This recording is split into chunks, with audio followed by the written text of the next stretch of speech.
So you must not be scared to disappoint others, because if you're scared to disappoint others, you end up disappointing yourself. And I'm going to explain. Because when people place expectations on us, or we have created an image of us, but most of the times I want to talk in the case where people have an expectation of who you're supposed to be, maybe because of a position, maybe because of whose daughter or child you are, and people have placed an expectation on you. Generally, you want to satisfy, how do I put it?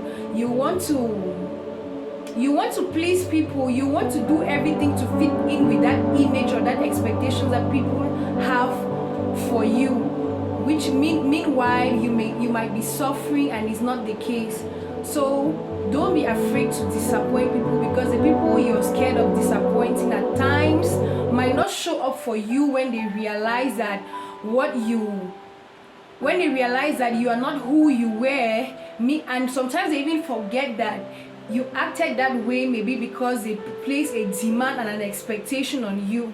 So it goes on both sides. Like, don't be scared to disappoint people, and be yourself.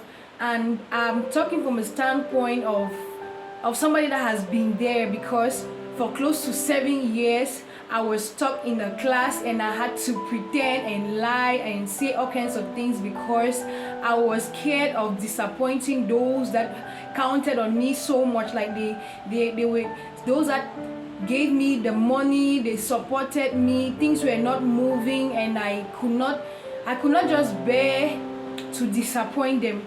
Like, people can give you, it can be money, like it can be a relationship that somebody has invested in so much, and at one point in time you feel like it's not going to go, it's not going to move.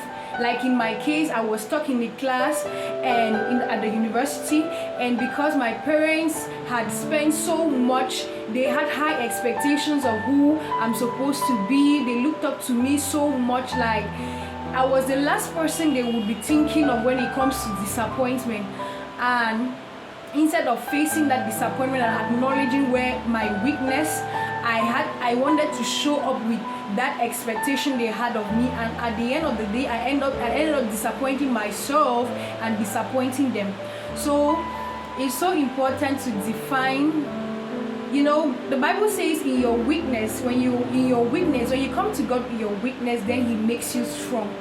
So admitting your weakness, admitting where you are, is so important, because it's the only way you're moving forward. But when you're strong, then God won't show up for you.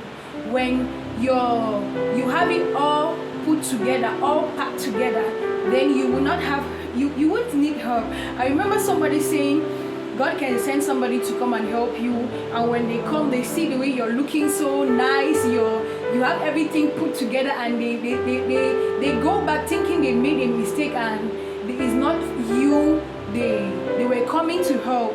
So it's important, don't be ashamed of where you are, and don't be scared to disappoint people despite the expectations people place on you.